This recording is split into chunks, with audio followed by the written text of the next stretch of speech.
Magandang umaga mga ka-happy hour. Narito ang mga balita para sa MBC TV Network News Update 9 AM edition.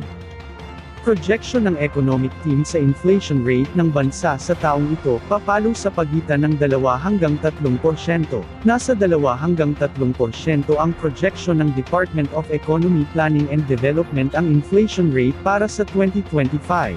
Sa Bagong Pilipinas program, sinabi ni DEP Dev Undersecretary Rosemary Edellon, na kanilang nakikita na matatag o stable ang estado ng inflation sa bansa sa taong ito.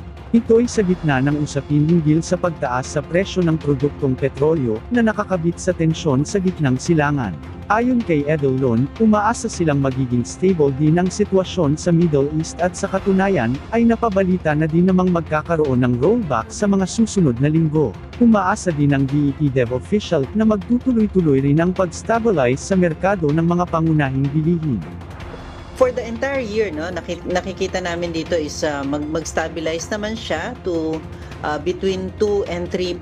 So ibig sabihin actually nandun nga siya sa mababang range pa ng target namin, no. So dati kasi nasa between 2 and 4%. Samantala, 4 na kumpanya ng langis pumayag na magbigay ng diskwento sa mga PUV. Pumayag ang 4 na kumpanya ng langis na magbigay ng diskwento sa mga public utility vehicles drivers. Sinabi ni Department of Energy Officer in Charge Secretary Sharon Garin, na layo nito ay para makatulong sa mga PUV drivers dahil sa patuloy na pagtaas ng presyo ng langis. Dagdag pa nito, na mayroong tig-1 pisong diskwento sa lahat ng PUV ang ibibigay ng mga kumpanya ng langis. Umaasa ito na madadagdagan pa ang bilang ng mga oil companies na magbibigay ng diskwento. At yan ang mga balita para sa MBC TV Network News Update 9 AM edition. Abangan ang mga susunod na balitaan mamaya para sa 10 AM edition.